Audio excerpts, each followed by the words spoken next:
그 다음에 결혼은 한 남자와 한 여자의 결합이다라고 얘기하면 애들이 여기서 항상 또 얘기하죠. 조선시대는 안 그랬는데요. 이제 이러면서 여러 여자, 옛날 왕들은 뭐 이렇게 막 데리고 살았는데요. 그럼 이것도 풀어줘야 되겠죠. 그래서 이제 간단하게 있잖아. 우리나라만 예를 들어도 옛날에 왕들이나 양반들이라고 하시는 분들은 원래 첫 번째 아내를 이렇게 두고 살았잖아. 근데 재밌는 게 있다? 항상 첫 번째 아내가 특권이 있었다라고 얘기를 해요. 정실분이라고 얘기하잖아요. 네. 그런 어쨌든 여러 아내를 데리고 살았는데 내가 이렇게 여러 명의 아내를 둔 게 결코 자랑스럽지 않구나. 이거는 내가 잘못한 거구나라는 걸 언제 깨달았냐면 선교사님들이 우리나라 들어오셨잖아. 그때부터 이게 알게 됐어라고. 팩트거든요. 그래서 선교사님들이 우리나라에 들어오셔가지고 성경책을 보다가 그런 삶이 나쁜 거라는 걸 알게 되신 거예요. 그러니까 하나님의 말씀이 들어가면서 그 사회의 윤리와 도덕이 살아났다라는 겁니다. 그렇게 교육해 주시면 돼요. 그래서 남자와 남자가 결혼할 수 있니 얘들아? 아니야 맞아 이러겠죠. 그치. 하나님은 아담 1, 아담 2를 만들지 않으셨어. 하나님은 실수하시는 분이 아니야. 그럼 얘들아 여자 결혼할 수 있니? 그러면 아니야 그러겠죠. 그치 하나님이 하와 1, 하와 2 이런 거 만들지 않으셨어. 하나님은 한 남자와 한 여자가 결혼해야 한다라고 말씀하시고 우리가 그렇게 살아가야 된단다. 근데 너희들이 지금 초등학교 시절, 중학교 시절, 고등학교 시절에 누군가를 좋아하는 이성교제를 하고 싶은 그런 생각이 있고 갑자기 가슴이 막 두근두근 거리고 걔 앞에서 막 되게 잘생겨 보이고 싶고 예쁘게 보이고 싶은 마음이 있을 거야. 그 마음은 나쁜 마음이 아니지. 왜냐면 하나님은 우리의 몸과 마음에 성을 주셨기 때문에 언제부터? 생명의 시작부터. 근데 막 나는 성 3개 그러면 하나님이 3개 주시고 나는 성 싫어 그러면 안 주시고 그러지 않았다라는 거죠. 누구나 똑같이 하나를 주셨어요. 성은 하나. 이것도 교육적으로 되게 중요한 메시지예요. 하나라는 것이. 왜냐하면 다양성을 자꾸 말씀 많이 하시니까 하나님은 다양하게 주지 않으셨다. 하나 주셨다라고 꼭꼭 이렇게 이야기를 하는 거죠. 네. 자, 그래서 우리의 몸이 이렇게 건강하게 자라는 것도 우리 몸에 성이 있기 때문이고 내가 누군가를 좋아하고 설레고 이런 마음이 드는 것도 우리 마음에 성을 주셨기 때문이다. 하지만 어른이 되기 전에는 진지하게 만날 수가 없다. 어차피 금방 깨진다. 이것도 이제 얘기를 해야 되는 거예요. 오래 못 만나 이제 이러면서 그런 얘기 하시고 그림 속의 이 사람들은 그림이긴 하지만 어른이야 라고 이야기하면서 1년 넘게 만났대. 이런 이제 교제 기간도 가장 가이드라인을 1년 넘게는 만나야 된다라는 게 계속 이제 메시지에 있는 거예요. 그래서 둘이 이렇게 사랑의 시간을 보내다가 결혼하고 싶다라고 했는데 결혼을 할 때는 막 마음대로 해도 될까? 그러면 아니잖아요. 그래서 부모님의 허락을 받아야 된다. 아이들이 그런 말이 나오고 이거는 중학교까지 이렇게 계속 나갑니다. 그래서 허락을 받으면서 이렇게 축복받는 결혼식을 하는 거다라고 얘기 나가고 하지만 데이트에는 없지만 결혼에는 꼭 있는 게 있다. 그게 무엇이냐? 약속. 먼저 하나님과의 약속. 크리스찬이 아닌 경우에는 이제 부모님들 그 다음에 서로 남편과 아내의 약속 이런 이야기를 많이 해주죠. 그래서 뭐 건강할 때나 아플 때나 기쁠 때나 슬플 때나 부자일 때나 가난할 때나 서로 사랑하고 섬긴다라는 이 약속을 해야 되는 거다. 그래서 데이트에는 절대 없는 이 혼인신고서라는 거를 한다. 혼인신고를 한다. 이때 이제 아이들이 또 질문합니다. 이혼해도 신고하죠. 이렇게. 아이들은 대놓고 질문하죠. 그럼 이혼해도 신고하지. 왜? 결혼할 때 신고했으니까 이혼할 때도 신고를 해야 되겠지. 이제 그럴 때 이 부분에 있어서 우리가 만나는 아이들이 저는 가능하면 어디 갈 때 살짝 여쭤보거든요. 물론 남녀 성비도 여쭤보지만 그 지역아동센터는 원래 한부모 가정이나 조성 가정이 많이 이용을 하시니까 그거는 이제 그렇게 깔고 가는 거고 지역아동센터 교육할 때는. 근데 교회 성교육 가든가 어디 갈 때는 여쭤보고도 혹시 우리 아이들 중에서 뭐 한부모 가정이나 조성 가정 아이들이 몇 명이나 될까요? 미리 여쭤봅니다. 물론 제가 사용하는 언어, 즉 저는 이제 이 언어가 약간 시간이 오래됐으니까 트레이닝이 됐잖아요. 아까도 그랬죠. 엄마, 아빠 뿐만 아니고 할머니, 할아버지. 이 말을 쓰는데 그 이유가 있는 거예요. 지금 현재 엄마, 아빠가 아니라 할머니랑 할아버지의 양육으로 크는 아이들이 늘 어디든지 있기 때문에 너무 엄마, 아빠만 얘기하지 않아요. 그러면 이 교육이 애한테는 그게 들어가는 게 아니라 딱 상처 하나가 꽂히면 그게 또 상처가 되니까 늘 가족이라는 얘기와 엄마, 아빠, 할머니, 할아버지 이렇게가 좀 얘기를 하는 거죠. 그래서 사역자분들이 이제 교회 안에서 아이들을 대할 때도 우리가 모르는 이 하나의 실수 때문에 아이들이 상처를 받을 수 있으니까 그런 건 좀 조심하시면 좋을 것 같아요.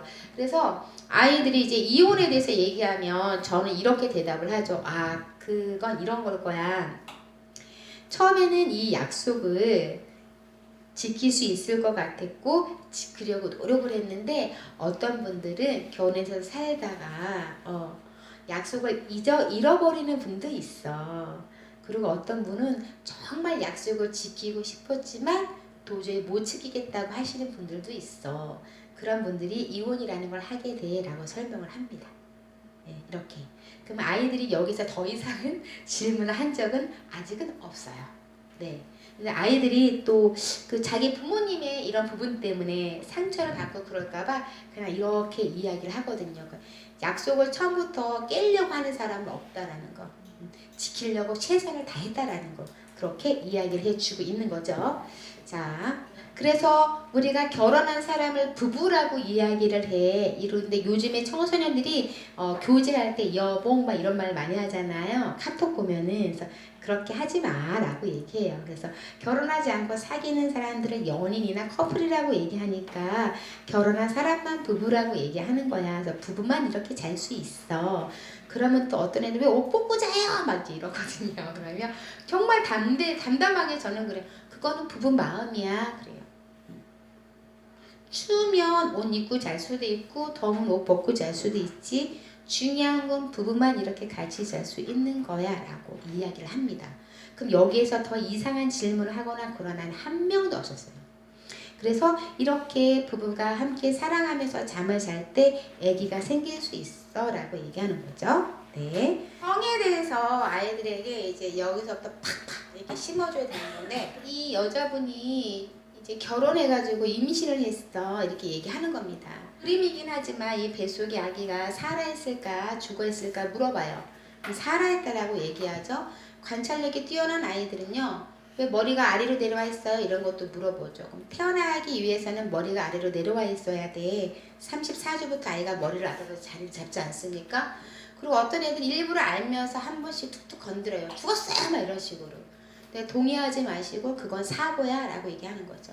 그리고 그런 일은 정말 잘 일어나지 않아. 이렇게 해서 이 생명에 대한 교육을 할 때는 선생님들이 무게를 좀 두시는 게 되게 중요해요.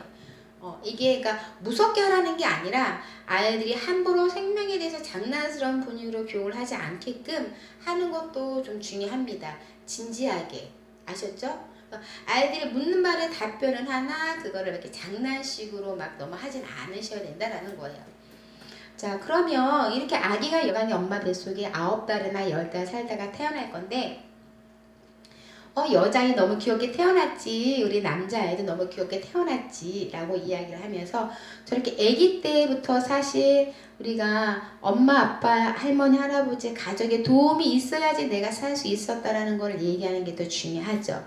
지금은 가족의 해체를 교육을 하고 있는 시대이기 때문에 우리는 반대로 가정의 소중함 가족의 돌봄에 대해서 강조를 아주 많이 해야 되는 거예요. 제가 교육을 할 때는 물어보는 거죠.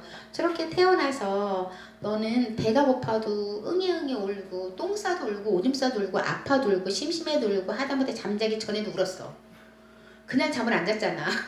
1시간씩 2시간씩 막 울고 누가 돌봐주셨을까? 그럼 100이면 100 다 엄마 아빠만 얘기해요.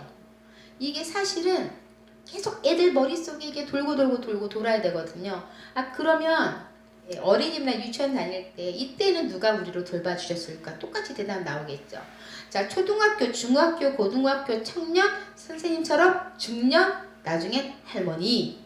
자, 남자도 쭉 올라가는 겁니다. 얘들아, 너희들이 저걸 보면 알겠지만 우리는 늘 가족의 돌봄을 받으면서 살아 라고 얘기를 해야 되는 거예요. 그러면 엄마하고 아빠는 엄마랑 아빠는 너희들을 돌봐주지만 엄마도 아빠를 돌보고 아빠도 엄마를 돌보시지. 그리고 또 엄마 아빠가 너희들을 볼 때 맨날 잔소리하는 것 같지 사실은 아니야. 너희들이 예쁘게 잘 자라주는 모습을 보면서 그 모습으로 엄마 아빠가 또 사랑을 느낀단다 라고 얘기를 해주는 거예요. 그래서 가족 안에서는 서로가 서로를 돌보고 사랑을 주는 거라는 걸 아이들에게 여기서 메시지를 좀 강하게 주죠. 누구나 다 이렇게 나이가 들면 할머니 할아버지가 되고 할머니 할아버지가 시간이 더 지나서 돌아가시면 성이 그대로 있을까 떠났을까 이제 그러면 당연히 떠났다가 대답이 되는 거죠. 왜? 생명이 끝났으니까. 여기에서 어떤 애들이 이런 질문을 합니다. 안 떠났다. 왜? 그러면 시체가 썩기 전에는 생식기가 달려있잖아요. 이렇게 물어보는 애들도 있어요. 뭐라고 대답할까요? 우리 아이들이 이런 질문에. 제가 아까 그린 그 생식기 그림 있잖아요. 그걸 그려주는 거죠. 그 생식기라는 것은 네가 얘기한 대로 우리가 몸이 육이 부패되기 전까지는 달려 있을지 모르겠지만 생식기는 뭐지? 생명의 통로잖아요. 남자나 여자나. 근데 지금 시체가 썩기 전에 생식기가 달려있다고 그 생명의 통로 역할을 하는 걸까요? 아니잖아요. 그래서 생명이 끝나면 성도 떠났다 이렇게 얘기하면 애들 설득이 돼요. 이해하셨죠? 네. 할머니, 할아버지 누구든지 사람이 시간이 지나서 이 땅을 떠나면 생명이 끝난 거기 때문에 성도 떠나는 거야. 곧 내가 살아있을 때만 나에게 성이 있는 거다라는 게 딱 확고하게 도장이 찍어지는 겁니다. 성은 그래서 퀴즈를 내는 거죠. 항상. 생명이다. 생명은 책임을 져야 할까 말아야 될까? 책임을 져야 돼. 그래서 네가 성에 대해서 어떻게 얼만큼 아름답고 멋지게 자라는지가 너의 인격이 된다 라고 얘기를 해주는 거죠. 네. 성별 언제 결정된다 그랬지? 그러면 수정된 순간 내 눈동자 색깔, 머리카락 색깔도 다 그때 결정된대. 근데 하나님은 내가 엄마 뱃속에 생기기 전부 때문에 나를 계획하셨다고 그랬어. 그래서 나에게는 그때부터 영이 있는 거야. 아셨죠? 그러면 나의 생명의 시작은 언제부터야? 수정. 크리스찬에게 딱 나와야 되는 거예요. 애들 생각보다 모르고요. 네가 남자인지 여자인지 언제 결정됐을까? 그러면 애들이 제일 많이 하는 대답이 태어날 때부터 라고 말을 제일 많이 하고요. 두 번째는 엄마 뱃속에서 좀 살다가 그래서 수정된 순간 사실은 내가 남자인지 여자인지 결정됐다는 거 애들이 모릅니다. 이거가 굉장히 중요한 교육이에요. 이거를 늘 애들에게 얘기해 주셔야 되는 거예요. 네, 실제 태아 맞고요. 우리나라 얘기는 아니에요. 4주 됐을 때 아까 그 수정하고 19일 전후로 심장이 뛴다 그랬는데 가장 최근에 영국의 발표로는 16일까지도 내려왔어요. 그러니까 그걸 보면서 애들에게 계속 얘기해 주는 거죠. 뭐냐면 한 달도 안 됐는데 엄마 아빠가 아기가 생긴지 알까 모를까? 모르죠. 엄마 아빠가 알든지 모르든지 간에 우리 아기는 심장이 막 뛰고 있었어. 계속 이런 이야기를 해주는 겁니다. 아이들이. 그래야지 뭐 세포덩어리다 단백질 덩어리다 이야기가 들어오지 않게. 심장이 계속 뛰고 있었어. 엄마 아빠가 몰라도 맞아. 이렇게 생명 이야기는 조금 스토리로 잘 풀어주셔도 괜찮아요. 4주 때 아기가 얼마나 했을까? 막 퀴즈 내는 거죠. 한 0.5cm 정도. 요 정도. 왜 이렇게 커요? 막 이러면 니네 잘 보라고 선생님이 크게 확대를 시켜준 거야. 이제 이렇게 얘기하는 거예요. 그래서 이 빨간 거 심장 조금 부각해서 애기들에게 계속 얘기 많이 하고요. 이건 눈들 보고 하나, 두 개, 세 개 혈관이 이제 탯줄이 되죠. 동맥 두 개, 정맥 하나. 이거는 이제 태반 되는 건데 그런 디테일한 얘기는 애기들이 안 해줘도 되지만 중등부부터는 애들에게 얘기를 좀 하는 게 좋아요. 생물 시간에 배우니까. 그래서 5.5주 정도 됐을 때 눈 알겠지. 머리가 완전 대두잖아. 대두의 원인을 얘기해 주는 거죠. 대두. 그래서 우리가 지금 사용하고 있는 뇌의 70% 이상이 태내기에 완성이 돼요. 그리고 뇌 과학자들은 운의 기준으로 했을 때는 90%도 완성된다고 합니다. 그래서 너무너무 바쁘게 뇌 발달을 하느니라고 머리 사이즈가 좀 커지는 거다라고 얘기를 하고요. 하는 16, 그러니까 1초 사이에 이 태내기에서는 16만 5천 개의 세포 분열을 일으켜요. 대단하죠. 그러니까 인간의 어떤 발달을 봤을 때 그 그 생애 주기에서 태내기의 10개월만큼 대단한 발달은 없습니다.